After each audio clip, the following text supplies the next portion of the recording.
देखने में लगता है।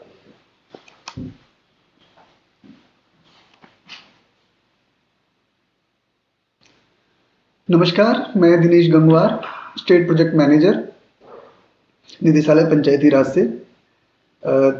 3 दिवसीय प्रशिक्षण कार्यशाला में आप सभी का हार्दिक स्वागत एंड अभिनंदन है।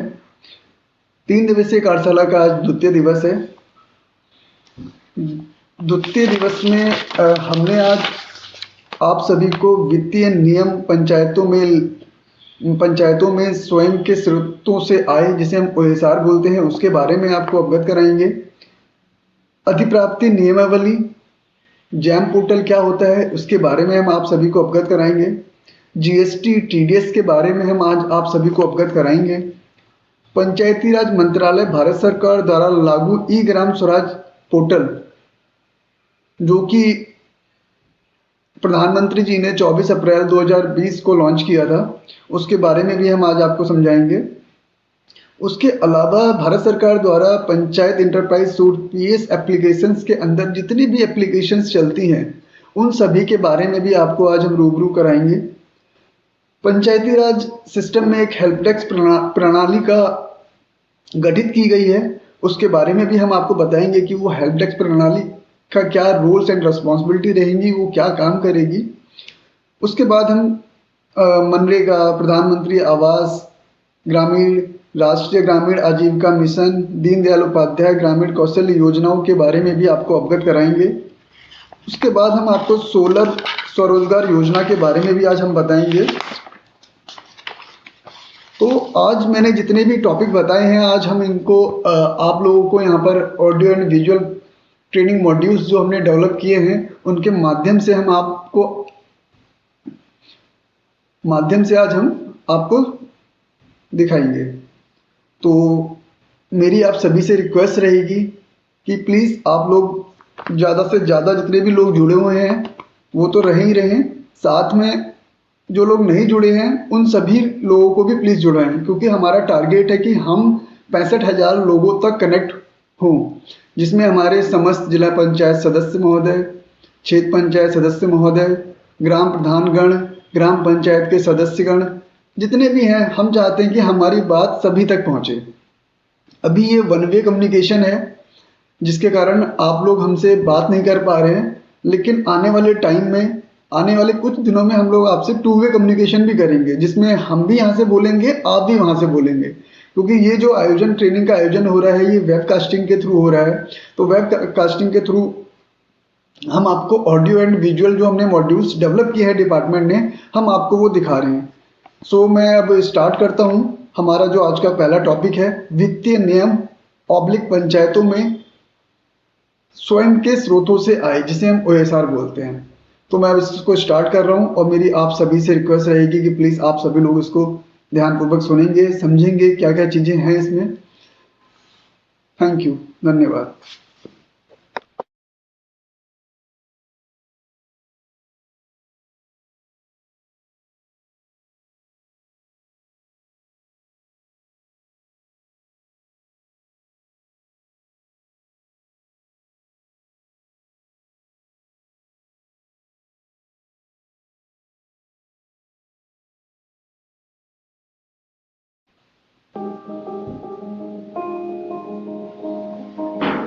नमस्कार, मेरा नाम भूपेश तिवारी है। मैं उत्तराखंड शासन में अपर सचिव वित्त और ऊर्जा के पद पर कार्यरत हूँ। आज हम लोग यहाँ पर आपसे वित्तीय नियमों के संबंध में वार्ता करने के लिए उपस्थित हैं, और आपके साथ जो इस समय वार्ता होगी हमारी, वो वित्तीय नियमों के संबंध में ही होगी। आप सब जानते हैं कि शासन के द्वारा जो भी धनराशि, चाहे वो भारत सरकार के द्वारा दी जाए या राज्य सरकार के द्वारा दी जाए, उसका उपयोग इस प्रकार से करते हैं कि उस धनराशि का प्रॉपर मतलब फाइनेंशियल अकाउंटिंग उसकी जो है और फाइनेंशियल डिसिप्लिन मेंटेन रह सके। इसके लिए ज़रूरी है कि हम कुछ नियमों का पालन करें। शासन के द्वारा कुछ नियम इस संबंध में बनाए गए हैं जिनको हम वित्तीय नियम या अधिप्राप्ति से संबंधित नियम कहते हैं।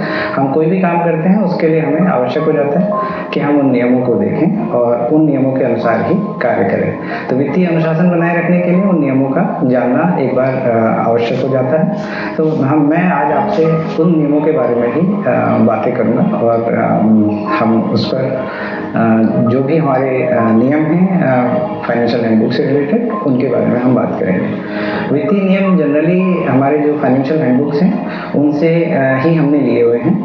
हमारे पास फाइनेंशियल हैंडबुक वॉल्यूम 1 है जिसमें डेलीगेशन ऑफ पावर्स या जिसको हम कहते हैं कि वित्तीय अधिकारों का प्रतिनिधान किया गया है। फाइनेंशियल हैंडबुक वॉल्यूम 2 है जिसके बारे में हम ये कहते हैं कि ये हमारी व्यक्तिगत हैंडबुक है और इसमें जो है व्यक्ति विशेष यानी अधिकारी या कर्मचारी जो कार्मिक हैं हमारे उनसे संबंधित नियम दिए गए हैं, चाहे उसका अवकाश नियम हो या उसके बारे में कहें कि उसका वेतन निर्धारण होता है या उसका ज्वाइनिंग टाइम के बारे में। इस तरह के नियम वित्तीय हस्त पुस्तिका खंड 2 में दिए गए हैं। वित्तीय हस्त पुस्तिका खंड 3 जो है आपकी, जिसे फाइनेंशियल हैंडबुक वॉल्यूम 3, इसमें यात्रा संबद्धता संबंधी नियम दिए गए हैं, टीए रूल। तो कोई भी सरकारी सेवक या कोई भी सेवक अगर किसी कार्य से जिसे हम कहते हैं कि राजकीय कार्य से अगर कहीं प्रस्थान करता है तो उसके लिए भी नियम बनाए गए हैं कि किस मोड से यात्रा करेगा, क्या उसको अनुमन्य होगा। तो उस अनुमन्यता को देखने के लिए हम फाइनेंशियल हैंडबुक वॉल्यूम 3 देखते हैं। कोई भी कार्य जो धनराशि जो शासन धनराशि में दे रहा है उसके माध्यम से जो भी कार्य कराए जाते हैं उसके लिए हमारे अधिप्राप्ति से संबंधित नियम हैं और वर्ष 2008 में इनको कंसोलिडेट करके अधिप्राप्ति नियमावली 2008 बनाई गई थी, जिसको कालांतर में हमने 2017 में संशोधित किया और अब हम उसको उत्तराखंड अधिप्राप्ति नियमावली 2017 के नाम से जानते हैं। तो उसमें कुछ नियम हैं जो अधिप्राप्ति से संबंधित, क्योंकि आपके पास धनराशि जो आती है वो शासन से कुछ कार्यों को करवाने के लिए आती है और उसको आप उनके अनुसार ही कार्यों को करते हैं। तो उन कार्यों को करते समय आपको वित्तीय अनुशासन बनाए रखने के लिए किन नियमों को ध्यान में रखना चाहिए, इन बिंदुओं पर हम बात करेंगे आपसे। जैसे सामग्री आप जो खरीदते हैं उससे संबंधित नियम हो गए, या इसके अलावा कोई कंस्ट्रक्शन वर्क करवाते हैं तो उससे संबंधित नियम हो गए। सामग्री की बात अगर हम करते हैं तो सामग्री के अंदर आपकी स्टेशनरी हो गई, पेन पेंसिल वगैरह, जो आप जो भी चीज़ आप खरीदें, कागज़ वगैरह, ये सब सामग्री के रूप में आता है। इसके अलावा जो हमारी नई डेफिनेशन बनाई गई थी जिसमें वाहन का भी क्रय करना है या हवाई जहाज का भी क्रय करना अगर आप चाह रहे हैं, दवाइयाँ क्रय करना चाह रहे हैं, या इसके अलावा सॉफ्टवेयर खरीदते हैं, टेक्नोलॉजी ट्रांसफ़र अगर आप कर रहे हैं या लाइसेंसेज आप लेते हैं किसी सॉफ्टवेयर का, तो ये सब भी हमारे जो है सामग्री के रूप में काउंट किए जाते हैं। इसी जो आपका प्रोक्योरमेंट रूल है, इसी के अंदर एक टर्म आपके पास आएगा अक्सर, जिसे हम कहते हैं पब्लिक प्राइवेट पार्टनरशिप, लोक निजी सहभागिता। ये देखते हुए कि प्राइवेट पार्टनर का भी जो हमारे कार्य हो रहे हैं उसमें योगदान हो, इसके लिए लोक निजी सहभागिता नामक टर्म यूज किया जा रहा है, जिसमें गवर्नमेंट की तरफ से एक सर्टेन इनपुट दिया जाता है और उसके अलावा प्राइवेट पार्टनर अपना इनपुट देता है। दोनों मिल करके उस काम को कंप्लीट करते हैं। दोनों एक तरह से आप ये समझ लीजिए कि ये विन विन सिचुएशन होती होगी दोनों के लिए ही, डिपार्टमेंट के लिए एज वेल एज गवर्नमेंट के लिए और प्राइवेट पार्टनर के लिए भी। एक टर्म आपके पास आएगा इसमें इलेक्ट्रॉनिक रिवर्स ऑक्शन का, इलेक्ट्रॉनिक रिवर्स नीलामी। आपने ऑक्शन का शब्द सुना होगा, नीलामी जो हम करते हैं उसी तरह से उसका एक तरह से आप ये समझिए कि रिवर्स ऑक्शन की प्रक्रिया ये अपनाई जाती है, जिसमें जो व्यक्ति सामान खरीद रहा है वो कोशिश करता है उसे कम से कम दाम पर सामान मिले। तो ऑक्शन की प्रक्रिया से ये देखते हुए कि सामग्री कम से कम दाम पर किस तरह से ले सकते हैं, ये प्रक्रिया अपनाई जाती है। इलेक्ट्रॉनिक नाम लगा हुआ है तो ये जो है और उसमें होती है ई मोड में की जाती है। मैं आपसे बात करूंगा अभी थोड़ी देर बाद जेम के बारे में, गवर्नमेंट मार्केटिंग प्लेस जो है जिसमें इलेक्ट्रॉनिक रिवर्स ऑप्शन को यूज किया जाता है, और इसके बारे में आपसे अभी आगे चर्चा करूंगा। कुछ मौलिक सिद्धांत हैं जो हमारे प्रोक्योरमेंट से संबंधित या अधिप्राप्ति से संबंधित, जिनको हमें ध्यान में रखना चाहिए। जैसे सबसे पहला सिद्धांत ये आ जाता है कि हम कोई भी काम अगर हम कर रहे हैं गवर्नमेंट के लिए, या कोई भी सामग्री हम क्रय कर रहे हैं, या कोई कंस्ट्रक्शन वर्क करवाते हैं, तो उसके लिए जरूरी है कि हम जो भी ऑर्डर प्लेस करें या जो भी हम कार्य करवा रहे हैं, उसके लिए हम ट्रांसपेरेंसी, कॉम्पिटिटिवनेस और फेयरनेस को ध्यान में रखें, यानी पारदर्शिता का हमें ध्यान रखना है। इसके अलावा हमें प्रतिस्पर्धा का भी ध्यान रखना है, और तीसरी चीज़ है निष्पक्ष होकर के भी हमें काम करना होगा। तो कोई भी अगर हम जैसे टेंडर प्रक्रिया अपनाएं या हम कोई सामग्री खरीदें कहीं से भी, तो हमें ये तीनों चीज़ें, हमें इनका पालन ही नहीं करना है, बल्कि हमारे पेपर्स भी हमें ये बताएं कि हाँ हमने इनका पालन किया है। क्योंकि ऑडिट नॉर्मली आप देखते हैं कि 2 से 3 साल के बाद होता है, और जब ऑडिट होता है तो उस समय सिर्फ और सिर्फ वो पत्रावली ही आपको बता सकती है कि आपने किस तरह का पालन किया गया है। क्योंकि जो व्यक्ति सामान खरीद रहा था वो चला गया होगा, या उसके अलावा हो सकता है उसका ट्रांसफ़र हो गया हो या रिटायर हो गया। उसके अलावा उसको भी ये याद ना हो कि उसने उस समय किन परिस्थितियों को ध्यान में रख करके सामग्री खरीदी होगी। तो इन सब चीज़ों का उल्लेख पत्रावली में ज़रूर होना चाहिए, ताकि आपकी पत्रावली ये बताए कि हाँ आपने ट्रांसपेरेंट वे में काम किया, आपने प्रतिस्पर्धा अपनाई है, यानी कि आपने सिर्फ एक व्यक्ति को ही सामग्री खरीदने के लिए आदेश नहीं कर दिया, और तीसरी चीज़ कि आपने निष्पक्ष होकर के काम किया।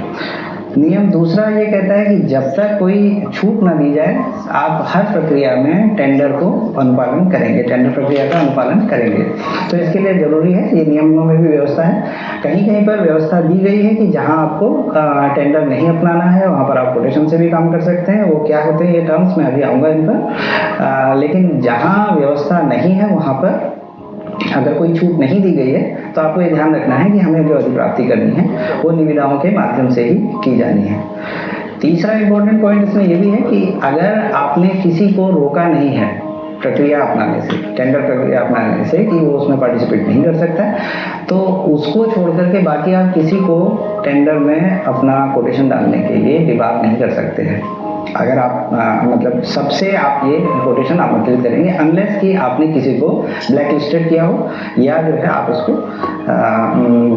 किसी कारण से आपने उसे मना किया है, किसी व्यक्ति विशेष को या किसी फर्म को, तभी उसे आप रोक सकते हैं टेंडर डालने से। अदरवाइज आप सबको टेंडर डालने के लिए आमंत्रित करेंगे।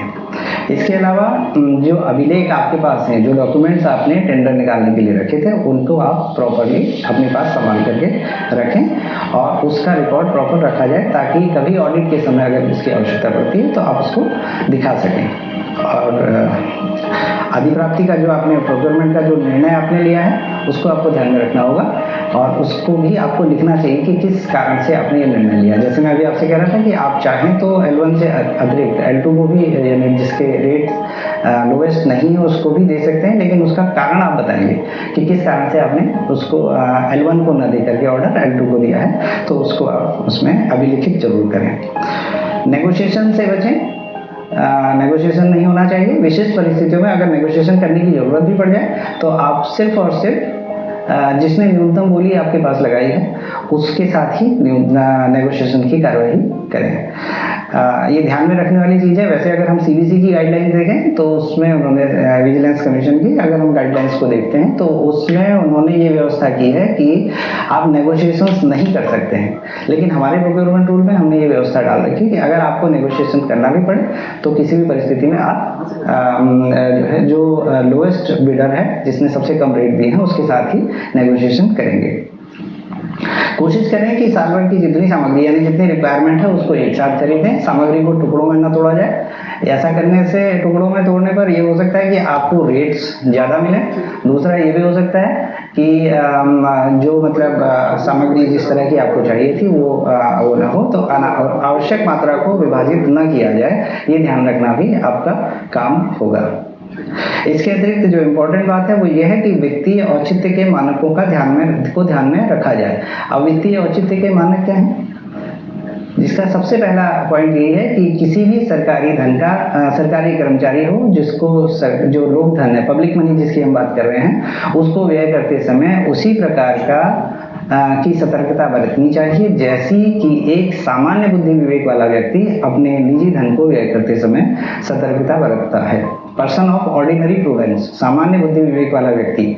यहाँ पर ये शब्द इंपॉर्टेंट है कि सामान्य बुद्धि विवेक वाले व्यक्ति की हम बात कर रहे हैं कि वो व्यक्ति किस तरह का सामान, मतलब सामान खरीदते समय अपने धन से किस प्रकार की सतर्कता बरतता है। वैसी ही सतर्कता आपको जो पब्लिक मनी है उससे सामग्री खरीदते समय भी ध्यान में रखनी है।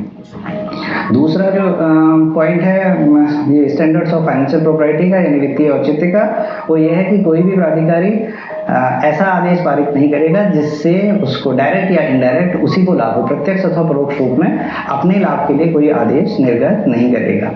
तीसरी चीज कि जो धनराशि हम व्यय कर रहे हैं यह पूरा प्रयास होना चाहिए कि उसका समुचित लाभ डिपार्टमेंट को या जिस प्रयोजन के लिए किया जा रहा है उसका वो समुचित लाभ प्राप्त किया जा सके।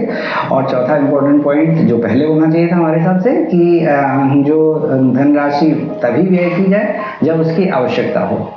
हमारे पास पैसा है इसलिए हम इसको खर्च करें, ये नहीं होना चाहिए कि हमारी आवश्यकता है, हमें ये कार्य करना है, इसको ध्यान में रखते हुए तब धनराशि का व्यय किया जाना चाहिए। एक इम्पोर्टेंट चीज़ और है कि गवर्नमेंट ऑफ इंडिया ने, भारत सरकार ने 2017 में एक ई पोर्टल बनाया है जिसे हम गवर्नमेंट ई मार्केट प्लेस कहते हैं। आपने ध्यान दिया होगा कि बहुत सारे लोग सामग्री खरीदते हैं, जैसे अमेजोन से सामग्री खरीदते हैं, फ्लिपकार्ट से सामग्री खरीदते हैं, आप ऑनलाइन सामग्री खरीदने का कार्य करते हैं आप अपने निजी व्यय से। उसी तरह की व्यवस्था की अगर ये व्यवस्था गवर्नमेंट लेवल पर भी अपनाई जाए तो कैसा रहेगा, इसको सोच करके विभाग के द्वारा, मतलब भारत सरकार के द्वारा government e market place portal बनाया गया और इस पोर्टल पर हर प्रकार की सामग्री उपलब्ध है जिसको आप खरीद सकते हैं। हमने अपने उत्तराखंड प्रोक्योरमेंट रूल में भी ये व्यवस्था रखी है कि आप सामग्री को इस government e market place portal से खरीद सकते हैं। नियम हमने वही कहा है कि जो प्रक्रिया भारत सरकार ने निर्धारित की है उसी प्रक्रिया के आधार पर सामग्री आप भी यहाँ पर खरीदेंगे। बस इतना हमने जरूर किया है कि धनराशि हमने उसमें लिमिट कर दी है। भारत सरकार ने तो काफ़ी धनराशि छोड़ दी है उसमें कि आप इतने तक खरीद सकते हैं। एकल सोर्स, सिंगल सोर्स जिसकी हम बात कर रहे थे, सिंगल सोर्स विज्ञापन में आप तब सामग्री का क्रय कर सकते हैं जबकि आपको ये मालूम हो कि एक ही फर्म ऐसी है जो उस सामग्री को बनाती है।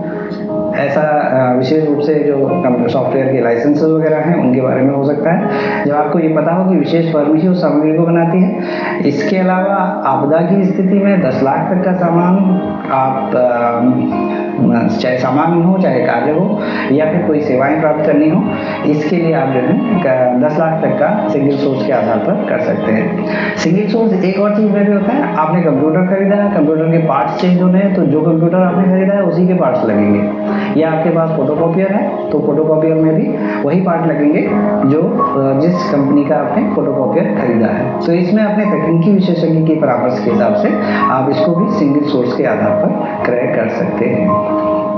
ठीक, लेकिन इसके अलावा आपको एक प्रमाण पत्र भी सक्षम प्राधिकारी को प्रमाण पत्र देना होता है कि ये सामग्री इसलिए हमें आवश्यक है क्योंकि इसके अलावा कोई और मॉडल और मेक स्वीकार नहीं है और इसके अलावा सक्षम अधिकारी से इसमें स्वीकृति प्राप्त कर ली गई है। इलेक्ट्रॉनिक रिवर्स ऑप्शन के बारे में मैंने आपसे बात की है। इसके अलावा एक इम्पॉर्टेंट पॉइंट जो आपके पास इसमें आता है वो ये है कि प्रक्रिया में पारदर्शिता, प्रतिस्पर्धा और निष्पक्षता बनाए रखना भी ये विभाग का दायित्व है, या जो सामग्री क्रय कर रहे हैं सक्षम प्राधिकारी का ये दायित्व भी है कि वो पारदर्शिता बनाए रखें। आपने देखा होगा कि अक्सर जो बिडर हैं, जो निविदादाता हैं, वो कुछ चीज़ें ये डाल करके छोड़ देते हैं कि हम इस पर कोई चार्ज नहीं लेंगे, जीरो चार्ज लेकर के। और चूंकि जीरो चार्ज देते हैं तो उनके साथ हमारा कोई ऐसा एग्रीमेंट नहीं हो पाता है जिसमें हम उनको किसी उसके लीगल वे में बाइंड कर सकें। तो इसलिए नियमों में ये व्यवस्था इस बार 2017 के जो प्रोक्योरमेंट रूल्स थे उसमें ये व्यवस्था डाल दी गई कि अगर किसी ने जीरो चार्ज कोड किया है तो उस निविदा को आप स्वीकार नहीं करेंगे। और इस आशय की आपको टिप्पणी पहले ही देनी पड़ेगी अपने बिड के डॉक्यूमेंट में। एक बात हमेशा ध्यान रखें कि बिड डॉक्यूमेंट जो आपने पब्लिश किया है, एक बार पब्लिश होने के बाद और बिडर्स के आपके पास निविदाएं प्राप्त हो जाने के बाद आप बिड की कंडीशन में कोई परिवर्तन नहीं कर सकते हैं। फिर आपको वही कंडीशंस फॉलो करनी है जो आपने अपने बिड में लिखी हुई है। तो अगर नए चार्ज दिए गए हैं तो उस निविदा को आप स्वीकार नहीं करेंगे। दूसरी इंपॉर्टेंट चीज जो इस 2017 के अधिप्राप्ति नियमावली में हमने चेंज की थी वो ये रखी थी कि अगर एक ही निविदा प्राप्त हो रही है तो उसका क्या किया जाए। सामान्यतः हमें कई बार शासन को ये रिप्रेजेंटेशन भेजना पड़ता था कि साहब इस फर्म की हमें एक ही फर्म की निविदा प्राप्त हुई है तो हम इसको किस तरह से इसका निस्तारण करें।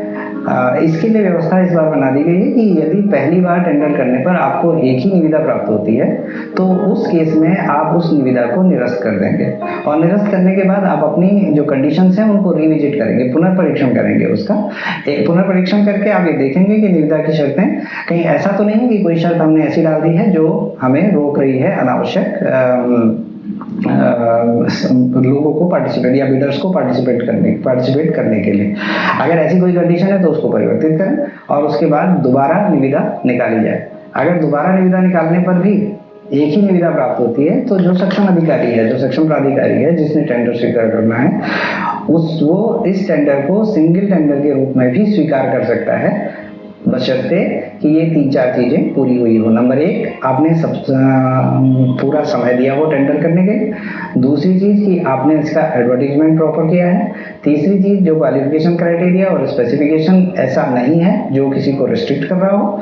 और चौथी चीज की प्राइस यानी जो वो है दरें हैं वो रेट रीजनेबल है। रेट रीजनेबिलिटी देखना, मैं एक बार फिर इस पर जोर दे रहा हूँ कि रेट रीजनेबिलिटी देखना ये सक्षम प्राधिकारी का दायित्व है कि वो ये देख लें कि जो रेट्स हैं वो मार्केट के रेट से मैच करते हैं। इसके अलावा हम निविदाएं जो निकालते हैं वो 2 प्रकार से निकालते हैं। एक कहलाती है हमारे सिंगल सोर्स निविदा या एकल प्रस्ताव निविदा जिसे हम कह सकते हैं। इसमें हम एक लिफाफे में ही निविदा मांगते हैं, टेक्निकल स्पेसिफिकेशन भी और फाइनेंशियल बिड भी। दूसरी हमारी होती है 2 निविदा प्रणाली, 2 प्रस्ताव निविदा प्रणाली। इसमें हम ऐसी निविदाएं निकालते हैं जिसमें हमें हाई वैल्यू प्लांट चाहिए हो, इक्विपमेंट चाहिए या मशीनरी हमें जिसमें खरीदनी है, जिसमें हमें टेक्निकल डिटेल्स भी चाहिए और उसके लिए हम टेक्निकल बिड आमंत्रित करते हैं एक, और दूसरा फाइनेंशियल बिड मांगते हैं। तो हम इन दोनों को 2 अलग अलग लिफाफों में मांगते हैं। एक लिफाफे में हमारी टेक्निकल बिड होगी और दूसरे लिफाफे में हमारी फाइनेंशियल बिड होगी और इन दोनों लिफाफों को हम एक लिफाफे बड़े लिफाफे में बंद करते हैं। तो जिस समय निविदाएं खोली जाती हैं उस समय सबसे पहले टेक्निकल बिड वाला लिफाफा खोला जाएगा और उसका परीक्षण किया जाएगा कि टेक्निकली कौन से बिडर जो है वो आपके क्वालिफाई कर रहे हैं जो निविदा के लिए, मतलब जो फाइनेंशियल बिड खोलने के लिए पात्र हो। तो ऐसे निविदादाता या ऐसे बिडर्स जो टेक्निकली क्वालिफाई कर रहे हैं उन्हीं की हम फाइनेंशियल बिड को खोलने का काम करते हैं। बाकी जो टेक्निकल बिड क्वालिफाई नहीं कर पा रहे हैं टेक्निकली उनको हम उनकी फाइनेंशियल बिड नहीं खोलते हैं और उसको एज इट इज रख देते हैं। और फाइनेंशियल बिड खोलने के बाद जिसकी बिड सबसे कम होगी यानी जो लोएस्ट बिडर होगा, L1 जिसको हम कह रहे हैं लोएस्ट वन, उसकी बिड को हम एक्सेप्ट करके उसको ऑर्डर प्लेस करते हैं। अभी मैंने आपसे कहा था कि 25,000 तक की सामग्री हम बगैर कोटेशन के खरीद सकते हैं। इसमें 25,000 तक सामग्री, देखिए नियम जरूर है कि 25,000 तक का सामान आप बगैर कोटेशन के खरीद सकते हैं और इसके अलावा लाइफ सेविंग ड्रग्स जो होती हैं इनको आप 50,000 तक का सामान खरीद सकते हैं, वो भी बगैर कोटेशन के।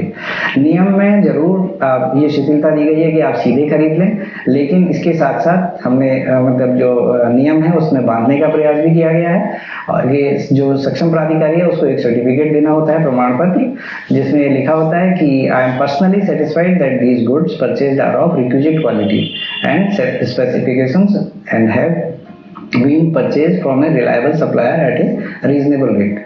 मेरे द्वारा जो वो लिया सामग्री क्रय की गई है उसकी गुणवत्ता, उसकी दरें और जो सप्लायर है वो रिलायबल है, दरें और गुणवत्ता सही है और जो मेरे द्वारा खरीदी गई हैं स्पेसिफिकेशंस के अनुसार है। ये प्रमाण पत्र उसको देना होगा और तब जो है सामग्री का क्रय कर सकता है। जो ऑडिट के समय जब भी ऑडिट होता है तो उस समय ये प्रमाण पत्र जरूर देखते हैं कि सक्षम अधिकारी द्वारा ये प्रमाण पत्र दिया गया है या नहीं दिया गया। प्रोक्योरमेंट को और पारदर्शी बनाने के लिए नियमों में ये व्यवस्था भी की गई है कि अब आप बजाय मैनुअल टेंडर के हम ई प्रोक्योरमेंट के माध्यम से सामग्री को क्रय करें। गवर्नमेंट का पोर्टल है www.uktenders.gov.in। इस पर कोई भी टेंडर, जैसे अगर हम सामग्री खरीद रहे हैं तो 25 लाख 2.5 लाख से ऊपर का सामान हम अगर खरीदना चाह रहे हैं तो वो टेंडर हम इसमें डालेंगे। और इसके अलावा 25 लाख से अधिक का अगर हम कंस्ट्रक्शन वर्क करवा रहे हैं तो हम उसको भी ई प्रोक्योरमेंट के माध्यम से ही क्रय करेंगे। यहाँ पर हम ऑनलाइन बिड ही लेते हैं, इसमें आपको हार्ड कॉपी जमा करने की आवश्यकता नहीं है। वेंडर्स के लिए ये सुविधा है इसमें कि हार्ड कॉपी जमा करने की आवश्यकता नहीं है इसमें। इसके अलावा हमें कुछ बातें और ध्यान में रखनी चाहिए कि सभी डिपार्टमेंट अपना एक एनुअल वार्षिक प्लान बनाएंगे फाइनेंशियल ईयर स्टार्ट होने पर, और उस प्लान में आपका पूरा साल भर का डिटेल होना चाहिए कि हम इस वर्ष में क्या क्या चीजें खरीदेंगे, किस आधार पर हम सामग्री को क्रय करेंगे। ये वार्षिक प्लान आपकी वेबसाइट में भी होना चाहिए। जैसे अगर पंचायती राज का सामान हम खरीद रहे हैं, पंचायती राज विभाग अपना प्लान बना रहा है, तो पंचायती राज विभाग अपनी वेबसाइट में भी इस प्लान को डालेगा कि अगले फाइनेंशियल ईयर यानी जो कमिंग फाइनेंशियल ईयर है उसमें हमारा क्या क्या प्लान है, कौन कौन सी सामग्री हमारी क्रय की जानी है। और फिर हम उसमें देखिए, इमरजेंसी में हम कोई सामान खरीदते हैं उसके लिए नियम अलग है, लेकिन हमारा साल भर का एक प्लान होना चाहिए कि हम किस तरह से सामग्री का क्रय करेंगे और उसको हम किस आधार पर कार्रवाई करेंगे। और उस प्लान के अकॉर्डिंगली हम अपनी बजट व्यवस्था देखते हैं और बजट व्यवस्था के आधार पर हम अपना सामग्री क्रय करने का कार्य करते हैं। इसके अलावा एक चीज और ध्यान में रखने वाली, मैंने जैसा आपसे शुरुआत में कहा था कि हमें जो धनराशि प्राप्त हो रही है वो या तो भारत सरकार के माध्यम से प्राप्त हुई है या फिर जो है राज्य सरकार उपलब्ध कराती है धनराशि। कुछ ऐसे सोर्सेज भी हैं जो हम अपने स्तर से भी धनराशि को इकट्ठा करने का मतलब धनराशि जनरेट करने का कार्य कर सकते हैं। तो इस प्रकार के सोर्सेज से जो धनराशि हम एकत्र करते हैं, उस धनराशि का उपयोग भी हम उन कार्यों के लिए कर सकते हैं जो कार्य हमारे जैसे पंचायतों के लिए जो उनको दिए गए हैं कार्य जिनको उन्हें करना है उसके आधार पर वो कर सकते हैं। लेकिन इसका ये मतलब नहीं है कि उसको हम अपने हिसाब से खर्च कर लें। उसके लिए भी व्यवस्था यही है कि नियमों का पालन करना जरूरी होगा। जिन नियमों की बात हम अभी आपसे कर रहे थे, इससे पहले हमने जो नियमों की बात की है, उन्हीं नियमों के आधार पर उस धनराशि को भी व्यय करने की कार्रवाई की जा सकती है। ऐसी धनराशि जो आप जनरेट करते हैं किसी टैक्स के माध्यम से या किसी अपने सोर्सेज के आधार पर जो धनराशि को जनरेट करते हैं, इसको क्लब किया जा सकता है जो सरकार की तरफ से जो आपको राजकोष में जो धनराशि मिली है उनके साथ मिला करके, और उसके आधार पर अगर कहीं पर कमी हो रही है तो उसके लिए अतिरिक्त बजट की मांग आप अपने विभाग में कर सकते हैं ताकि जो धनराशि है उसका प्रॉपर उपयोग हो सके। तो हमें ये ध्यान में रखना चाहिए कि जो धनराशि हम जनरेट कर रहे हैं ये मानते हुए कि ये पब्लिक मनी है, इसका उपयोग फाइनेंशियल जो वो है कहते हैं जिसको हम कहते हैं कि वित्तीय अनुशासन बनाए रखते हुए हम इस धनराशि का प्रॉपर उपयोग करें और इन नियमों का भलीभांति पालन करें ताकि भविष्य में किसी प्रकार की आपत्ति या ऑडिट आपत्ति से बच सकें, किसी प्रकार के धनराशि के दुरुपयोग के आक्षेपों से बचाव हो सके। मुझे वित्तीय नियमों में इतनी ही आपसे बात करनी। आपका बहुत बहुत धन्यवाद।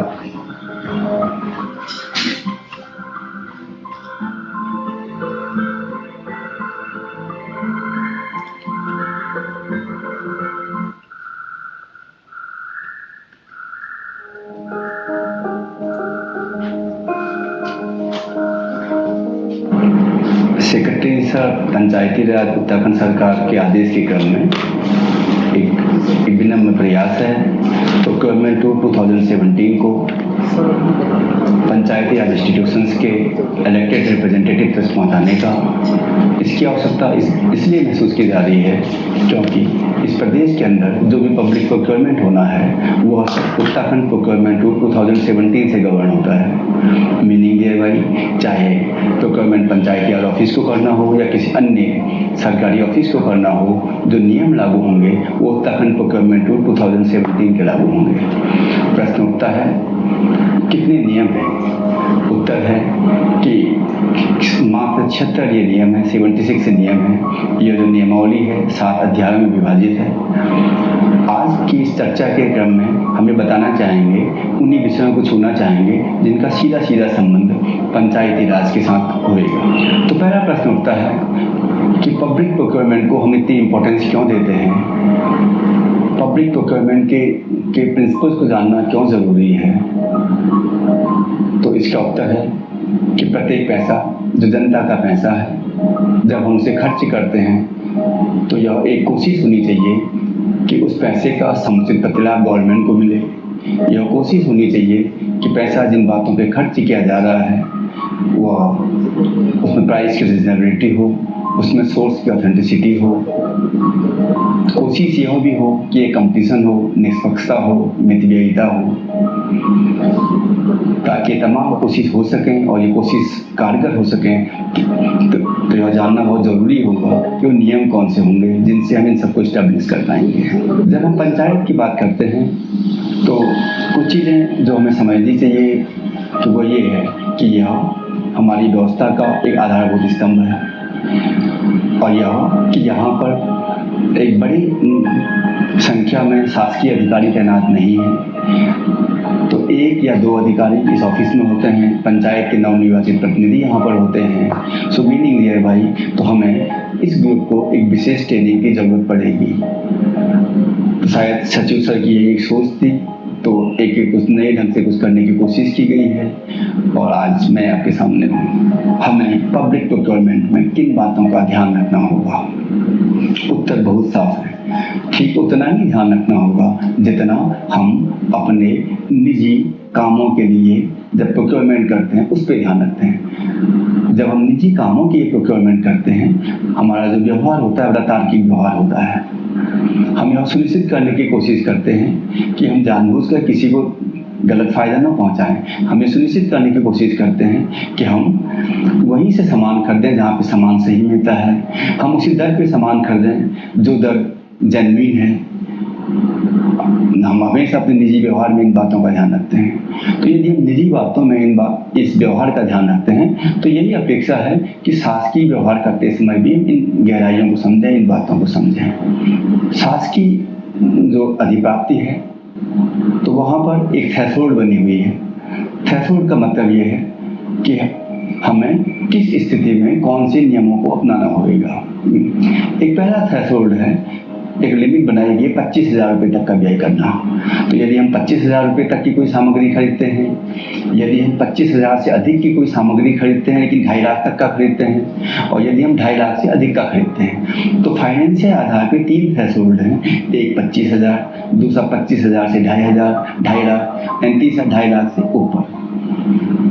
तो पॉइंट है, चूंकि तीनों में अंतर है, तो तीनों सीमाओं के तहत काम करते समय हमारे व्यवहार में कुछ परिवर्तन हो सकता है, बट तब भी मकसद एक ही है। मकसद है कि प्राइस की रीजनेबिलिटी स्टेब्लिश हो सके। तो यदि 25,000 तक का कोई सामान खरीदा जाता है और सामान खरीदने वाला आदमी सक्षम स्तर का अधिकारी है, तो आपका पॉइंट होगा कि सक्षम स्तर के अधिकारी का निश्चय कौन करेगा कि ये सक्षम है या नहीं है।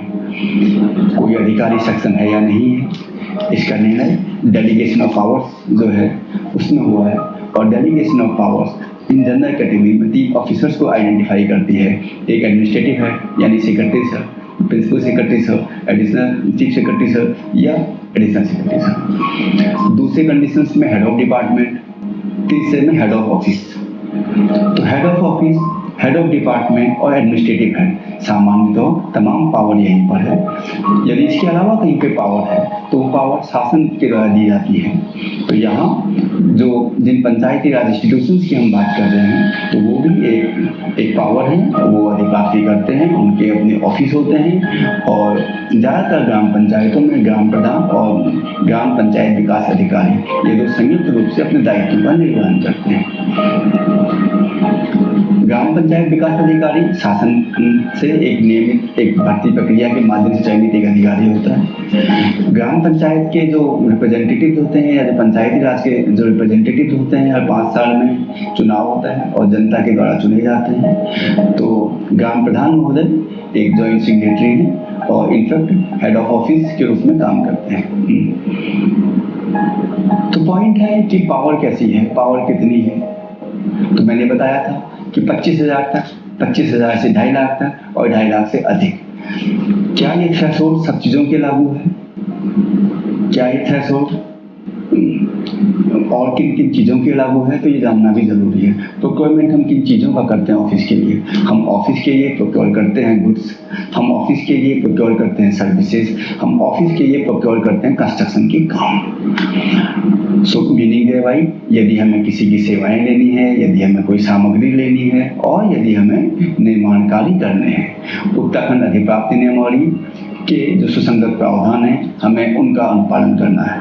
तो अभी चर्चा को सामान्य बनाने के लिए, जो कि ज़्यादातर नेचर का जो है वो प्रोक्योरमेंट सामग्री का ही प्रोक्योरमेंट होता है, तो उस पर मैं ज़्यादा फोकस करूँगा।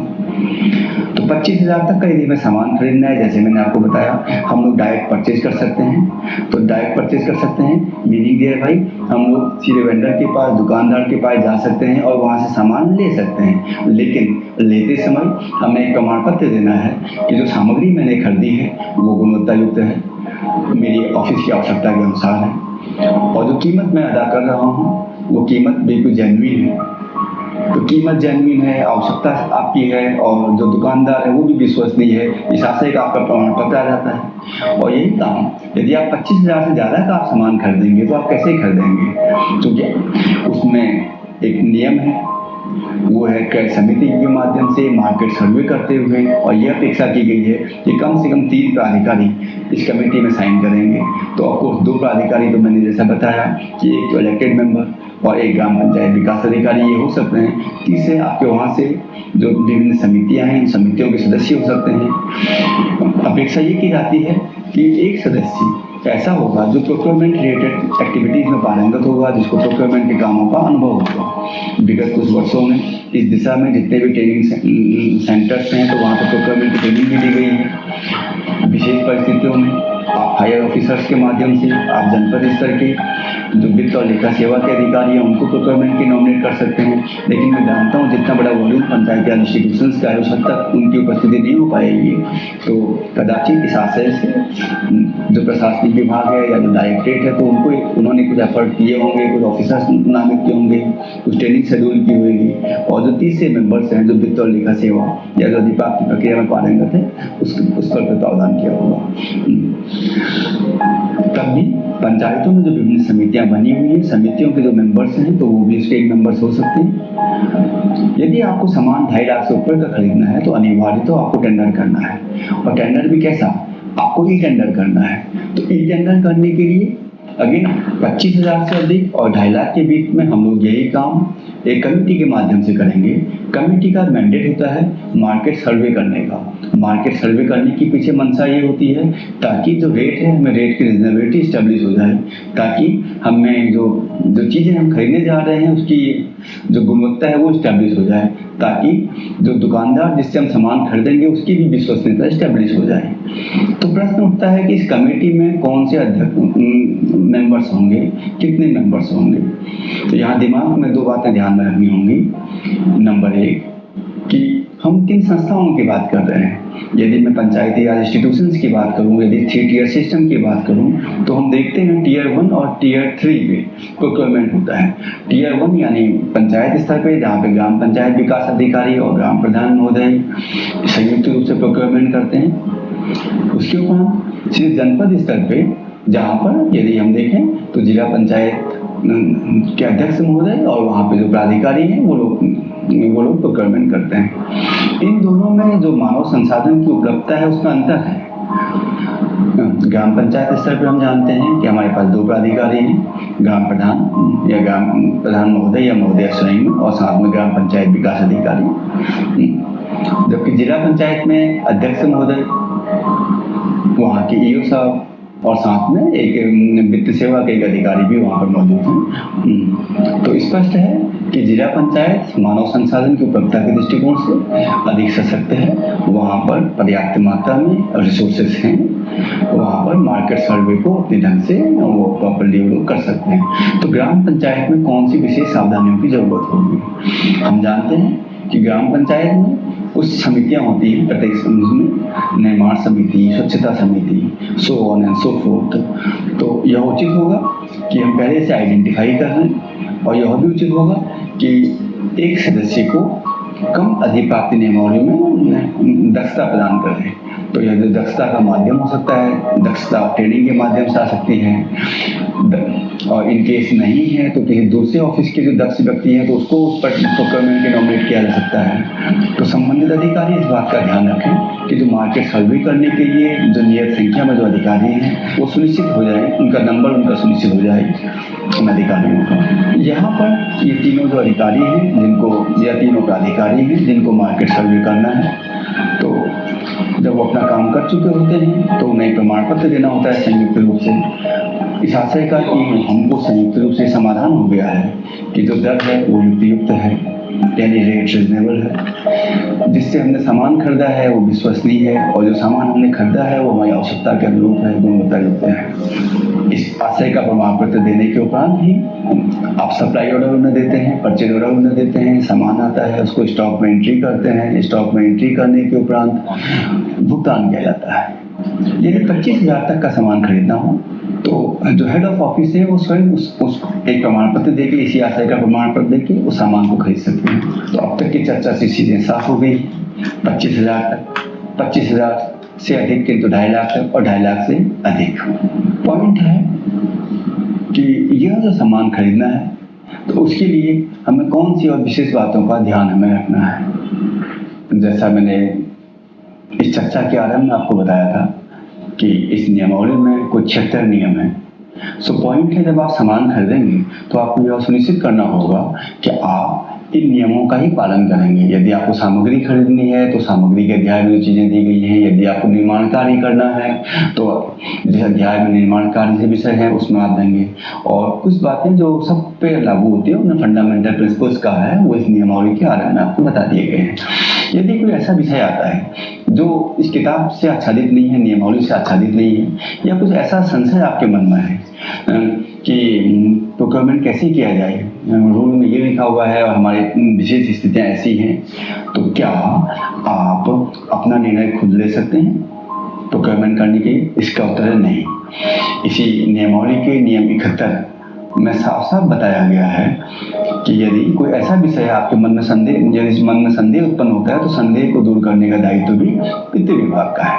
यदि कोई ऐसा विषय है जहाँ पे आपको छूट की जरूरत है तो वो भी काम वित्त विभाग करेगा। तो यानी अर्थ बहुत साफ है। अर्थ यह है कि यदि ऐसी कोई विशेष परिस्थितियां हैं जहाँ पे आपको लगता है कि उत्तराखंड अधिप्राप्ति नियमावली का अक्षर से अनुपालन नहीं हो पा रहा है या उसकी भावना का सम्मान नहीं हो पा रहा है, आप अपने मन से यह काम नहीं करेंगे, अपितु आप प्रशासनिक विभाग के माध्यम से वित्त विभाग को संदर्भित करें। अब मैं अधिप्राप्ति के दूसरे और जो एक नया दौर जो शुरू हुआ है उस पर चर्चा करना चाहूँगा। आप जानते हैं जब आप अपने निजी व्यवहार में आप अधिप्राप्ति करते हैं, निजी व्यवहार में जब आप चीज़ें खरीदते हैं, आप अमेजोन से, फ्लिपकार्ट से और इन तमाम माध्यमों से आप सामान खरीदने जा रहे हैं। मैंने सत्र के शुरू में आपको बताया था कि आपको वही सावधानियां बरतनी है जैसे आप अपना निजी काम की आप इस्तेमाल करते हैं, बट निजी काम के साथ अमेजन और फ्लिपकार्ट से सामान खरीदने लगे हैं। तो क्या आप गवर्नमेंट का प्रोक्योरमेंट भी, पंचायतों का प्रोक्योरमेंट भी आप अमेजन और फ्लिपकार्ट से करना चाहेंगे? क्या आप कर सकते हैं? तो इस विषय में काफी चर्चा हुई, सोचा गया, समझा गया, तो अल्टीमेटली एक नया एक यूनिक चीज, एक डेवलपमेंट अभी हुआ, तो उसको कहते हैं जेम, गवर्नमेंट ई मार्केट। तो गवर्नमेंट ई मार्केट क्या है? ठीक वैसा ही जैसे प्राइवेट के लिए अमेजन, फ्लिपकार्ट इस टाइप के जो ऑनलाइन जो मार्केट है उपलब्ध है, ऐसे ही गवर्नमेंट ऑफिसर्स, गवर्नमेंट ऑफिसेज के लिए जो सामान है, जो कॉमन यूज की जो गुड्स हैं, सर्विसेज हैं, तो वो यहाँ से खरीद पाएंगे जेम के माध्यम से। तो जेम से सामान खरीदने के लिए कुछ विशेष नियम हैं, और जेम के जो नियम है इसका संबंध उत्तराखंड अधिप्राप्ति नियमावली में केवल एक नियम में आता है, वो है नियम 7। नियम 7 में हमने जेम से अधिप्राप्ति को हमने उसको विधि सम्मत माना है और हमने उसको नियमानुसार माना है, लेकिन यहाँ पे शर्त यह है कि आपको उन नियमों का पालन करना होगा, नंबर 1, एंड नंबर 2 इंश्योर करना होगा कि रिजनेबिलिटी ऑफ द प्राइस एस्टेब्लिश करना आपका ही काम है।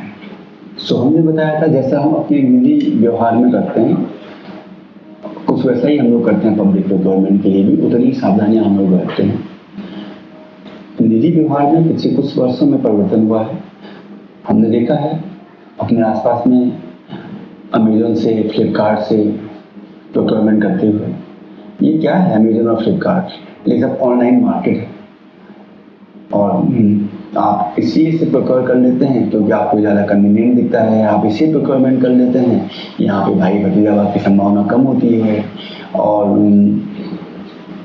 आपने इसको अपना लिया। तो क्या आप लोग शासकीय क्षमता में अपनी पंचायत के लिए, अपनी जिला पंचायत के लिए भी इनसे सामान खरीद सकते हैं? तो इसका उत्तर आप ऐसे समझिएगा, जब हम पब्लिक प्रोक्योरमेंट करते हैं तो कुछ अंतर होता है, हल्का सा अंतर होता है। वो ये होता है कि हम पहले सामान को ले लेते हैं, हम सामान को स्टॉक में एंट्री करते हैं और यदि सामान सही है, भरोसेमंद है, तब हम वेंडर को पेमेंट करते हैं। क्या अमेजन और फ्लिपकार्ट से यदि आप पेमेंट करेंगे तो वो इतना इंतजार करेंगे आपकी स्टॉक एंट्री का इनका? नंबर 1। और नंबर 2, क्या अमेजन और फ्लिपकार्ट से सामान खरीदने के लिए आपको अधिकृत किया गया है? तो मेरा मतलब अमेजन फ्लिपकार्ट से नहीं है, मेरा मतलब है ऑनलाइन पोर्टल से है। तो इस बात को गहराई से समझा गया और तो सामने आया एक नई चीज, एक नया market, government e market. Government e market एक बड़ा रोबस्ट सा सिस्टम है, बेहतरीन सिस्टम है, फेसलेस है, कॉन्टैक्टलेस है। ये कंपटीशन को इंश्योर करता है और ये सुनिश्चित करता है कि इस पोर्टल में जो सामान बेचेंगे और इस पोर्टल से जो सामान खरीदेंगे दोनों भरोसेमंद हो। क्योंकि यहाँ पर जो क्रेता है वो विक्रेता को नहीं जानता, विक्रेता क्रेता को नहीं जानता, तो इसीलिए ताकि उनकी ट्रस्ट बिल्डिंग हो सके, वो एक दूसरे पर भरोसा कर सकें, इसके रजिस्ट्रेशन के कुछ खास प्रोटोकॉल हैं। तो आज के दिन में यदि आप कहें कि क्या आप जेम से सामान खरीद सकते हैं, उत्तर है नहीं। क्योंकि जेम से सामान खरीदने के लिए बतौर बायर आपको स्वयं को रजिस्टर करना होता है और रजिस्टर करने के प्रोटोकॉल होते हैं कि वही अधिकारी अपने को जेम पे रजिस्टर कर सकते हैं, अपने ऑफिस को रजिस्टर कर सकते हैं जिनके पास या तो NIC की ईमेल आईडी है, या गवर्नमेंट ऑफ इंडिया की ईमेल आईडी है, या जेम की ईमेल आईडी है। तो जेम की email ID, government of India की ईमेल आईडी, NIC की ईमेल आईडी ये इस बात को इंश्योर करती है कि जो अधिकारी है वो भरोसेमंद अधिकारी है, उस पर भरोसा किया जा सकता है। ऐसे ही यहाँ पर वही लोग अपना सामान बेच सकते हैं, अपनी सेवाएं बेच सकते हैं जो जेम पे रजिस्टर हैं। तो उनको भी एक निश्चित प्रोटोकॉल से गुजरना होता है, अपने तमाम डॉक्यूमेंट उनको चेक करवाने होते हैं और जब विश्वास हो जाता है रजिस्ट्रेशन अथॉरिटीज का, तब जाके उनको जेम पे उनको ऑनबोर्ड किया जाता है।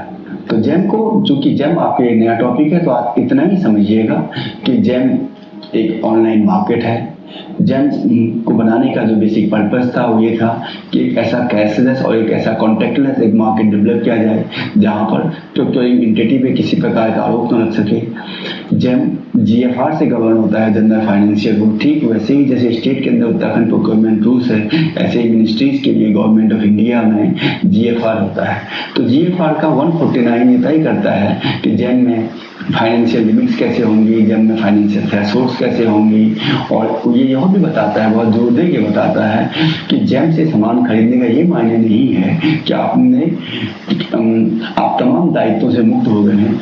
यह बताता है बहुत स्पष्ट रूप से कि उसके बाद भी एक प्रोक्योरिंग एंटिटी का दायित्व है कि प्राइस की रीजनेबिलिटी को स्टेबलिश करे। यानी केवल जेम से सामान खरीदना और महंगे दर पे सामान खरीदने से आपका एक प्रोक्योरिंग एंटिटी के रूप में आप अपने दायित्व से नहीं बच जाते हैं। आपको अपने दायित्व के निर्वहन के लिए आपको यह एस्टेब्लिश करना होगा कि जो प्राइस आई है वो रीजनेबल प्राइस हो। जेम पे भी जैसे मैंने आपको उत्तराखंड प्रोक्योरमेंट रूल्स आपको बताया था, ऐसे यहाँ पर भी डिफरेंट कैटेगरीज बनी हुई हैं। तो यहाँ पे कैटेगरीज का नाम होता है डायरेक्ट परचेज। 25,000 तक का सामान आप सीधे पोर्टल पे जा सकते हैं और आपको प्रोडक्ट पसंद आया तो आप उसे खरीद सकते हैं। 25,000 से अधिक 5 लाख तक आप याद कीजिए, इससे पहले जब मैंने उत्तराखंड प्रोक्योरमेंट रूल की चर्चा की थी तो मैंने यही जो लिमिट है वो मैंने 25,000 से अधिक और 2.5 लाख तक कहा था। तो यहाँ पर 25,000 से अधिक और 5 लाख तक आप एक कंपैरिजन के माध्यम से आप सामान खरीद सकते हैं। क्योंकि कंपैरिजन स्टैब्लिश करते हैं तो उसके बाद जो L1 आता है, जो लोएस्ट प्राइस होती है, उससे आप सामान खरीद सकते हैं। और 5 लाख से ऊपर हर कंडीशन में आपको बिड करना ही करना है।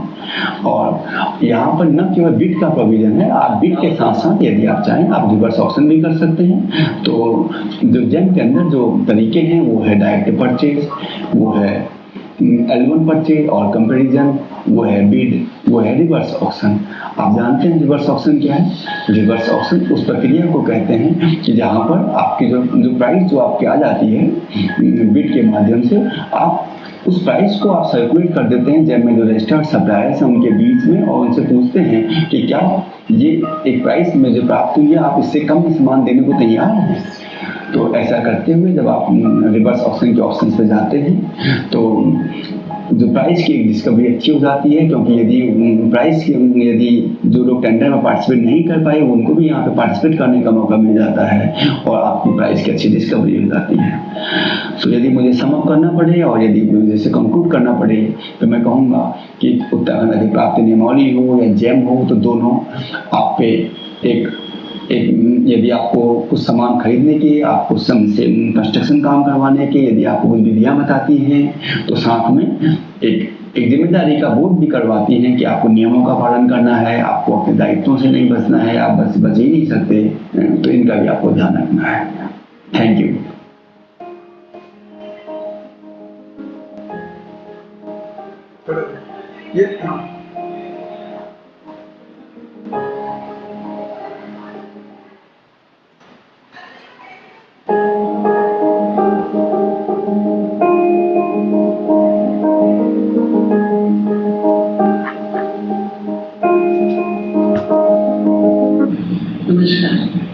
मेरा नाम सुनीता पांडे, जॉइंट कमिश्नर राज्य कर विभाग की से।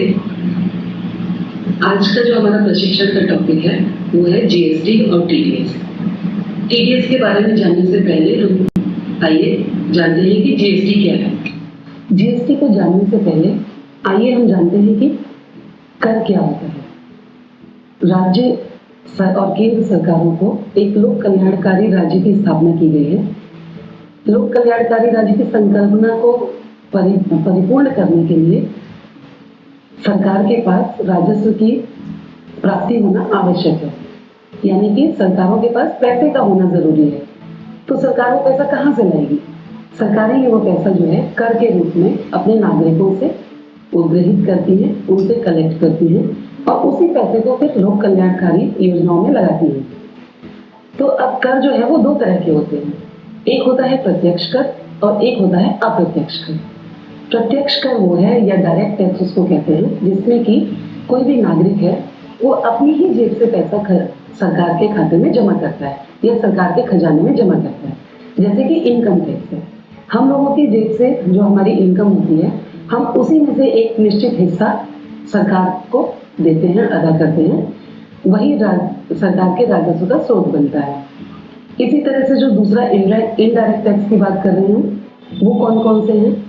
इनडायरेक्ट टैक्स क्या होता है कि जहाँ पे राज्य सरकार, केंद्र सरकार और नागरिक के बीच में टैक्स को कलेक्ट करने के लिए एक मीडिएटर होता है। तो वो मीडिएटर क्या करता है कि राज्य सरकार के बिहाफ पे, केंद्र सरकार के बिहाफ पे नागरिकों से पैसा कलेक्ट करता है और फिर राज्य के खजाने में, सरकार के खजाने में उसको जमा करता है। तो ये अप्रत्यक्ष कर है। तो जो जीएसटी की बात हम करते हैं वो अप्रत्यक्ष करों में बहुत बड़ा सुधार है। अब सुधार क्यों कह रहे हैं हम इसको जानने के लिए समझते हैं कि जो राज्य सरकार है और केंद्र सरकार है वो अलग अलग तरह के टैक्स लगाती है।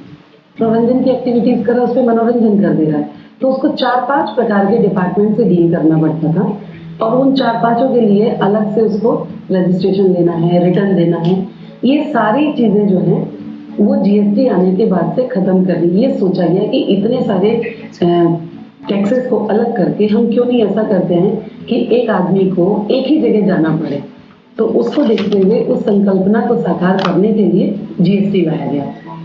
जीएसटी से पहले क्या होता था कि कोई एक मैन्युफैक्चरिंग यूनिट है, सपोज फैक्ट्री है, वहाँ पे जो सामान बन रहा है तो उस पर सेंट्रल एक्साइज लगता था।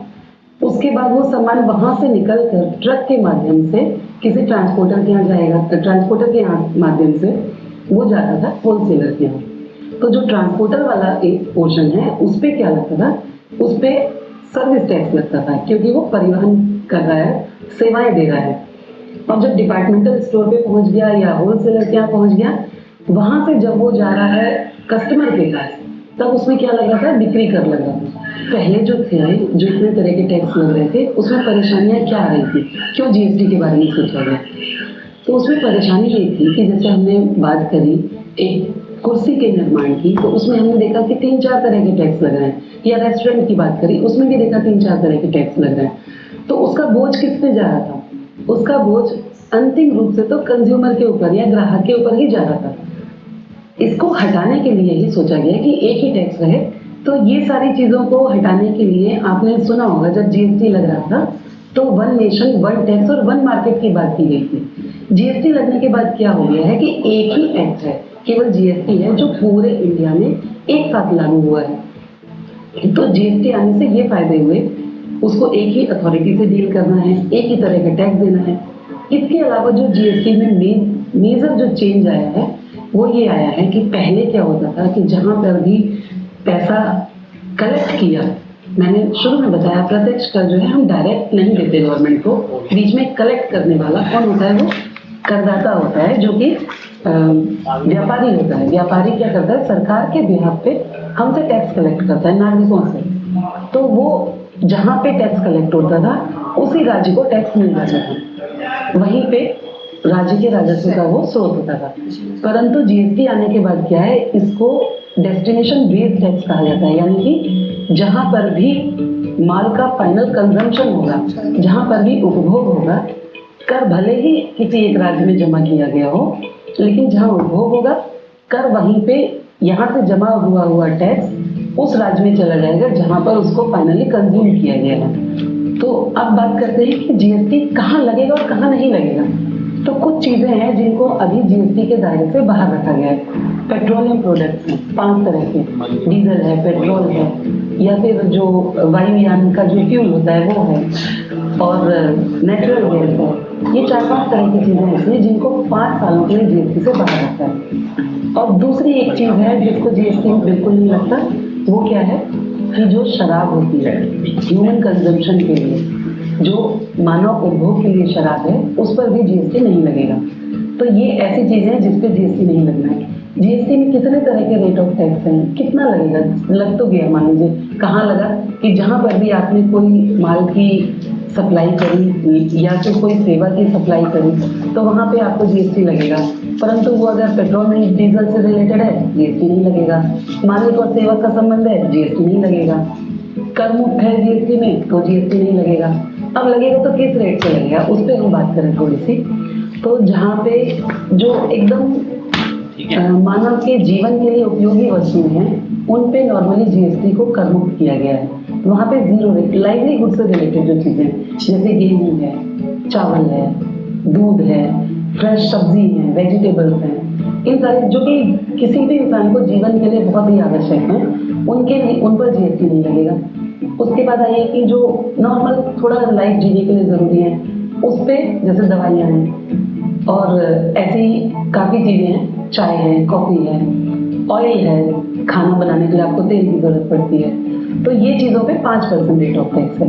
इससे थोड़ा सा ऊपर जाएंगे आप, थोड़ा आपकी परचेजिंग पावर बढ़ी है तो आप घी, बटर, ये सारी चीज़ें, आप अचार भी लेना चाहते हैं, ऐसी चीज़ों पे फिर 12%, जो डेली नीड की चीज़ें हैं उस पर 12% रेट ऑफ टैक्स है। फिर और भी थोड़ा आप जैसे हायर लेवल पे जाते हैं तो कॉस्मेटिक्स हैं, कंप्यूटर्स हैं, ऐसी चीज़ें खरीदेंगे आप तो उस पर 18% रेट ऑफ टैक्स है। उसके अलावा जब आपको लग्जरी की ज़रूरत है, जैसे आप बड़ी कार्स खरीदते हैं या फिर कोई ऐसी वस्तुएं हैं जो कि मानव स्वास्थ्य के लिए बहुत हानिकारक है, जैसे पान मसाला है, तो इन चीज़ों पे रेट ऑफ टैक्स बढ़ा के रखा गया है, 28% का रेट ऑफ टैक्स है। तो ये बात करी हमने कि जीएसटी लगेगा तो किस रेट से लगेगा। अब बात करते हैं स्ट्रक्चर क्या है। जीएसटी तो लगेगा, तो क्या जो बिल आपको मिलेगा उस पर जीएसटी लिखा रहेगा कि 28% जीएसटी या 18% जीएसटी है? नहीं, आप देखेंगे कि उस पर तो कुछ और ही लिखा है। आप देखेंगे उस पर सीजीएसटी टाइप का कुछ लिखा है, एसजीएसटी लिखा है, कहीं पे तो आप देखेंगे आईजीएसटी है। इसका क्या मतलब है? इसका मतलब ये है कि जब भी कभी आप एक राज्य के अंदर, जैसे कि उत्तराखंड राज्य का हम एग्जाम्पल लेते हैं, आप उत्तराखंड के ग्राहक हैं और उत्तराखंड के ही किसी व्यापारी से आप सामान खरीद रहे हैं, यानी कि विद इन स्टेट ट्रांजेक्शन हो रहा है, राज्य के अंदर ही खरीद फरोख्त हो रही है। तो उस बिल पे जो होगा उस पर जो हमने बात करी 18% रेट की, तो वो आधा आधा होके सीजीएसटी मतलब केंद्र का हिस्सा आधा होगा उस पर 9% का, और एसजीएसटी मतलब स्टेट जीएसटी राज्य का हिस्सा 9% का आधा हिस्सा, यानी कि 18% को 9% करके जहाँ पे भी इंटर स्टेट ट्रांजेक्शन होगा, इंट्रा स्टेट, वहाँ पे CGST और SGST लगेगा 9% करके 18%। लेकिन अगर कोई यूपी के डीलर को उत्तराखंड का डीलर कोई चीज़ बेच रहा है, यानी कि इंटरस्टेट ट्रांजैक्शन जहाँ पे हो रहा है, वहाँ पे पूरा का पूरा 18% लगेगा और वो IGST लिखा होगा, वहाँ पे CGST और SGST नहीं लिखा होगा। वहाँ पे आप देखेंगे कि IGST लिखा है, मतलब कि इंटीग्रेटेड GST, यानी कि अंतरराज्यीय इंटरस्टेट ट्रांजैक्शन होता है। अब ये क्यों है? ये इसलिए है कि इसमें भी आधा तो जाएगा केंद्र सरकार को और आधा जाएगा राज्य सरकार को। लेकिन किस राज्य सरकार को जाएगा? शुरू में हमने बात करी थी कि GST जो है वो डेस्टिनेशन बेस्ड टैक्स है, तो आधा जो केंद्र सरकार को चला गया और आधा जो कलेक्ट तो हुआ, किसने वसूल किसने किया था, कलेक्ट किसने किया था? उत्तराखंड के डीलर ने। लेकिन जाएगा किस राज्य को? वो IGST के फॉर्म में जो राज्य वाला हिस्सा था वो चला जाएगा उत्तर प्रदेश को, क्योंकि कंज्यूम होने के लिए गुड्स जो हैं वो उत्तर प्रदेश राज्य में जा चुके हैं। तो इस तरह से इसको स्ट्रक्चर ऑफ GST जो है वो इस तरह से है कि आपको बिल पे CGST SGST दिखेगा या फिर उस पर IGST दिखेगा। आप जब भी कोई खरीद करते हैं आप उस पर बिल मांगिए। GST का प्रावधान ये है कि 200 रुपये से ऊपर तक कोई भी अगर खरीद कर रहे हैं यहाँ, तो उस पर आपको GST चार्ज होना चाहिए, उस पर बिल जारी करना अनिवार्य है। तो GST चार्ज होना चाहिए या नहीं होना चाहिए उस पर हम आगे डिस्कस कर लेंगे। एक तो आप बिल जरूर मांगिए 200 रुपये से ऊपर का कुछ भी खरीद रहे हैं तो। दूसरा, अगर आप कहीं बाहर के स्टेट से कुछ खरीद रहे हैं तो वहाँ पर भी बिल मांगिए। तो बिल जो हम कह रहे हैं कि 200 रुपये तक का बिल देना है उसको, तो आप देखेंगे कुछ मैं एग्जाम्पल आपको दिखा रही हूँ यहाँ पे, जिसमें कि बिल आप देखिए, इसमें ये अमेज़न से खरीदा हुआ एक बिल है जो अमेज़न से आया है। इसमें आप देखिए तो यहाँ पर कोई टैक्स चार्ज नहीं है क्योंकि ये बुक्स का बिल है, इसमें बुक्स हमने खरीदी है, तो यहाँ पे कोई टैक्स चार्ज नहीं है। अब दूसरा बिल देखिए, ये कंप्यूटर का बिल है। यहाँ पर आप देखेंगे कि आपको इस पे CGST और SGST दिख रहा है। क्यों दिख रहा है? क्योंकि ऊपर अगर आप देखें तो ये उत्तराखंड का ही एड्रेस है, डीलर उत्तराखंड का है और उत्तराखंड में ही इसकी खरीद की गई है। तो CGST और SGST चार्ज करके ये हमें बिल जारी हुआ है। लेकिन इसी जगह तीसरा एक बिल देखिए, जो बिल मैं दिखा रही हूँ आपको, श्री बालाजी हौजरी का है। इस पर तो कोई टैक्स ही चार्ज नहीं हुआ है। आप कहेंगे ये बिल गलत है, पर ये बिल गलत नहीं है क्योंकि इसमें GST नंबर लिखा है। और नीचे आप देखिए यहाँ छोटा सा लिखा हुआ है कि कंपोजिशन डीलर है और ये बिल टैक्स इनवॉइस जारी नहीं कर सकता, ये बिल ऑफ सप्लाई जारी करेगा। तो दो तरह के बिल आपको ऐसे मिले, दो लोग ऐसे हैं जिनके बिलों पर आपको GST लगा हुआ नहीं मिलेगा। वो तो एक ये जिसके बिल ऑफ सप्लाई पे वहाँ पे टैक्स इनवॉइस नहीं लिखा होगा, ऊपर बिल ऑफ सप्लाई लिखा होगा। जो कंपोजिशन डीलर है वहाँ नीचे या तो वो स्टैंप लगा के देंगे कि हम कंपोजिशन डीलर हैं, या फिर वो नीचे प्रिंटेड होगा कि कंपोजिशन डीलर है, वो बिल ऑफ सप्लाई जारी करेंगे और उस पर वो आपको टैक्स चार्ज नहीं करेंगे। अब ये कौन है इसको थोड़ा सा बता देती हूँ कि कंपोजिशन डीलर वो होते हैं जिनको कि टैक्स चार्ज करना अलाउड नहीं है, छोटे डीलर होते हैं।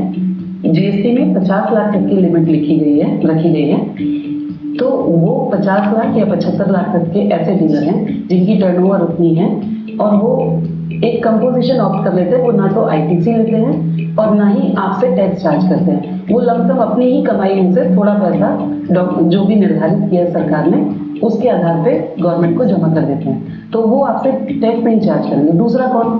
GST में रजिस्ट्रेशन की जो लिमिट है 40 लाख की है बाकी राज्यों के लिए और उत्तराखंड राज्य के लिए 20 लाख की है। किसी की टर्नओवर अगर 20 लाख की है, लाख से नीचे है, तो उसके लिए जरूरी नहीं है कि वो रजिस्ट्रेशन ले, पंजीयन ले GST में, तो वो भी GST का आपको टैक्स इनवॉइस नहीं देगा।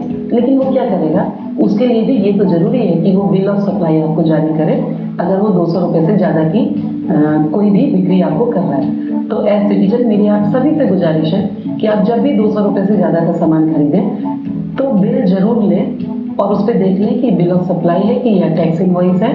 और अगर कहीं कोई आपको ऐसी डिस्क्रिपेंसी मिलती है तो आप राज्य कर विभाग उत्तराखंड में उसकी सूचना दे सकते हैं। देखिए, अब आप लोग क्योंकि ग्राम पंचायत के प्रतिनिधि हैं, तो थोड़ा सा उस लिहाज से भी अगर हम बात करें तो एक तो नागरिक है आपका ये फर्ज बनता है कि आपको GST का बिल लेना है, लेकिन साथ साथ आपकी दोहरी जिम्मेदारी भी है आपको ग्राम के विकास के लिए भी बहुत सारे निर्माण कार्य करने पड़ते हैं, बहुत सारी खरीदारी करनी पड़ती है। कोई भवन बनाना है, कोई खड़ंजा लगाना है, तो इसमें क्या होता है, जो सामान्य तौर पे परिपाटी चली आ रही है उसमें क्या होता है कि रेत बजरी आपने खरीदना है, तो रेत बजरी में ये बहुत होता है कि वो क्या करते हैं, आपको बिल नहीं देंगे, कहेंगे कि आपको थोड़ा सस्ता पड़ जाएगा पर आप बिल मत लीजिए और सामान हमसे ऐसे ले लीजिए।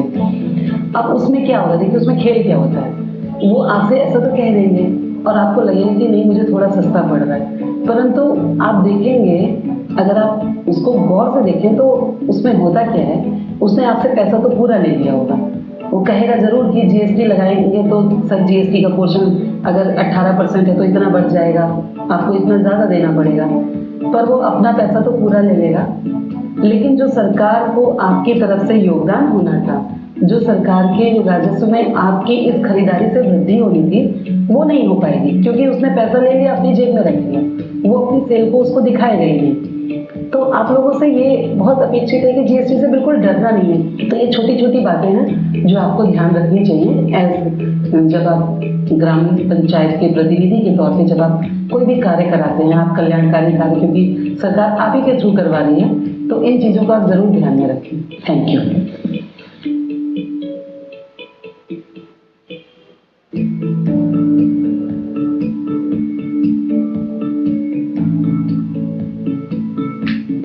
नमस्कार, मैं S S Tiruwa, deputy commissioner राज्य कर यानी स्टेट जीएसटी डिपार्टमेंट। मैं आज आपके साथ चर्चा कर रहा हूँ टीडीएस पर। टीडीएस नाम आपने सुना होगा कि टीडीएस इनकम टैक्स में और टीडीएस जीएसटी में, टीडीएस वैट में, बहुत सारे टैक्स के सिस्टम में टीडीएस कटता है। जीएसटी में भी टीडीएस बहुत महत्वपूर्ण है और खासकर सरकारी विभागों के लिए, सरकारी उपक्रमों के लिए या फिर लोकल अथॉरिटीज के लिए।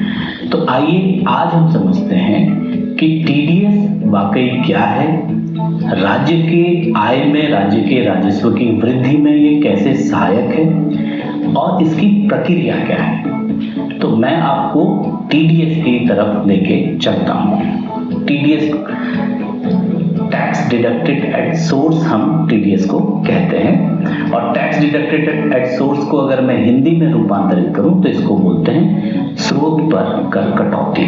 स्रोत पर कर कटौती, स्रोत शब्द पे ध्यान दीजिए। स्रोत पर कर कटौती कैसी होती है इसको हम आगे समझते हैं। तो स्रोत पर कर कटौती क्या है, अब अगर मैं बात करूं इसे समझाने के लिए तो मैं एक बहुत सामान्य सा एक एग्जाम्पल लेके चलता हूं। वो एग्जाम्पल आप स्क्रीन में देख सकते हैं। मान लीजिए कोई दंपत्ति है, कोई कपल है, कोई परिवार है और वो शॉपिंग करने जाता है। हर एक परिवार में हर एक दंपत्ति शॉपिंग सेंटर्स पे जाता है, तो हम उसको इसी एग्जाम्पल से समझते हैं। तो वो शॉपिंग करने जाता है, मान लीजिए एक दुकान पे। अभी वो दंपत्ति दुकान पे गया और उसने वहां से कुछ शॉपिंग की, तो उसने कुछ जो भी सामान उसने खरीदा वो सामान उसके पास आ गया। इसके बाद वो क्या करेगा, वो दंपत्ति पैसे का भुगतान करेगा। जितना उसने सामान लिया है उसके अगेंस्ट वो उतना ही पैसा उस दुकानदार को देगा। अब यहां से जरा ट्रांजैक्शन को समझिए, क्योंकि दंपत्ति ने पैसा दिया है और पैसा उस दंपत्ति से दुकानदार के लिए गया है, तो हम उसको बोलते हैं भुगतान का स्रोत। यानी कि वहां से जो पेमेंट है वो ओरिजिनेट हो रहा है, इनिशिएट हो रहा है, तो यहां से वो भुगतान का स्रोत हमने कहा। और फिर उसके बाद जब वो पैसा उसने दुकानदार को दिया तो दुकानदार ने क्या किया, दुकानदार ने एक बिल बनाया और बिल उसे जारी किया। बिल जारी किया तो बिल पे उसने टैक्स लगाया। हम आप जब भी मार्केट में खरीदारी करने के लिए जाते हैं तो हम देखते हैं कि जो हम सामान खरीदते हैं उस पे दुकानदार जीएसटी चार्ज करता है, तो वही जीएसटी उसने चार्ज किया, जिसको हम कहते हैं कि दुकानदार ने कर वसूल किया हमसे, टैक्स वसूल किया हमसे। तो हमने भुगतान किया और उस पे दुकानदार ने टैक्स हमसे वसूल किया। अब जरा यहाँ से आगे बढ़ते हैं। ये एक बहुत सामान्य प्रक्रिया है जो हम लोग रोज करते हैं। अब हम जब इससे आगे बढ़ते हैं तो ये जो कर वसूली है जो दुकानदार ने की, टीडीएस में क्या होता है कि ये कर वसूली अगर उस दंपत्ति को भी दे दी जाए तो ये एक स्रोत पर कर कटौती होगी। जो दंपत्ति है वो कर वसूली तो नहीं करेगा, लेकिन वो कर की कटौती करेगा और एक सर्टेन अमाउंट से वो कर की कटौती करेगा। तो इसको हम स्रोत पर कर कटौती कहते हैं, यानी कि टैक्स डिडक्टेड एट सोर्स। अब आइए जरा हम आपकी प्रोफाइल के हिसाब से इस ट्रांजैक्शन को समझते हैं कि ये कैसा होगा। तो अभी हम स्क्रीन पे देख रहे हैं कि एक प्रतिनिधि है, मान लीजिए कोई ग्राम प्रधान है, ग्राम पंचायत का कोई प्रतिनिधि है या लोकल बॉडीज का कोई भी एक प्रतिनिधि है। हमेशा आप जानते हैं कि प्रतिनिधियों की जिम्मेदारी कल्याणकारी कार्यों को करने की है, सरकार की विभिन्न योजनाओं को निचले स्तर पे, ग्राम स्तर पे, गांव के स्तर पे लागू करने की है। तो ऐसे में उनके पास विकास कार्यों से जुड़े बहुत सारे काम होते हैं। तो इनमें मान लीजिए कि कोई एक प्रतिनिधि है जो कि अपने गांव में अपनी निधि से, सरकार के पैसे से कोई सड़क बनाना चाहता है। यहाँ पे मैंने उदाहरण सड़क का लिया है, लेकिन आप कोई सड़क बना सकते हैं, कोई भवन निर्माण हो सकता है, कोई और तरीके का काम हो सकता है, नाली की खड़ंजा इत्यादि कुछ भी बनाने का काम हो सकता है। तो आप जब भी कोई प्रतिनिधि कोई ऐसा काम किसी से कराएगा तो उसे क्या पड़ेगा, सबसे ज्यादा जरूरत, सबसे पहले उसको एक काम करने वाला व्यक्ति चाहिए जो इस काम को करेगा। वो कौन होगा यहाँ पे, वो होगा ठेकेदार। तो एक ठेकेदार या एक संविदाकार, जिसे हमारे टैक्स की लैंग्वेज में बोलते हैं, वो इस काम को करेगा। अब क्या होगा कि जब वो काम करेगा तो बिना पैसे के काम तो करेगा नहीं। तो जो भी प्रतिनिधि होगा उसका जो ऑफिस होगा वो उसे उस पैसे का भुगतान करेगा। ठीक है, तो जब वो पैसे का भुगतान करेगा संविदाकार को यानी ठेकेदार को, जब वो पैसे का भुगतान करेगा तो उस समय क्या होगा, जो सोर्स होगा, जो सोर्स ऑफ पेमेंट है, वो उस वक्त वो प्रतिनिधि होगा, उसके ऑफिस से वो पैसा जा रहा होगा किसके पास, ठेकेदार के पास। तो यहाँ पे जिम्मेदारी किसकी होगी, कर कटौती की।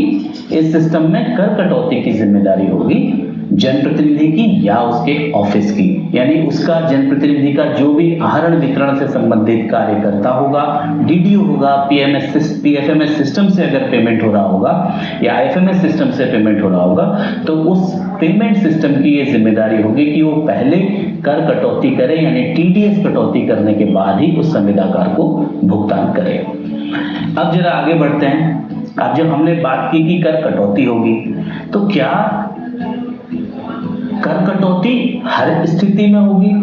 क्या हमेशा चाहे वो 10 रुपए का कोई आइटम खरीदे या 10 लाख का खरीदे, दोनों ही स्थितियों में कर कटौती की जाएगी? तो इसको जरा समझते हैं कि कर कटौती होनी कब है। तो कर कटौती के लिए हमारे पास मुख्यतः 2 बिंदु हैं। एक कि जब किसी करदाता ठेकेदार को एक ही बिल पे, यहां पे ध्यान दीजिएगा, एक ही बिल पे 2.5 लाख रुपए से ज्यादा की पेमेंट हो रही हो, यानी एक बिल हो, कोई ऐसा काम हो जिसका कोई भी ठेकेदार हो या मान लीजिए कोई स्टेशनरी का जिससे आपने सर्विसेज ली है, या मान लीजिए कोई रेत बजरी का कोई आपने किसी से सर्विसेज ली है, उसका कोई एक बिल है और वो 2.5 लाख रुपए से ज्यादा का है, तो आपको तुरंत अलर्ट हो जाना है कि इस पे आपको टीडीएस काटना है। अच्छा, दूसरी स्थिति क्या है कि वो 2.5 लाख का बिल नहीं है, 2.5 लाख के बिल से नीचे है, तो अब आप कहेंगे कि उसमें काटने की कोई जरूरत नहीं। सामान्यतः 2.5 लाख रुपए से नीचे के बिल पे टीडीएस काटने की कोई आवश्यकता नहीं है, लेकिन अगर किसी ठेकेदार के साथ अनुबंध हुआ है कि वो काम वो 2.5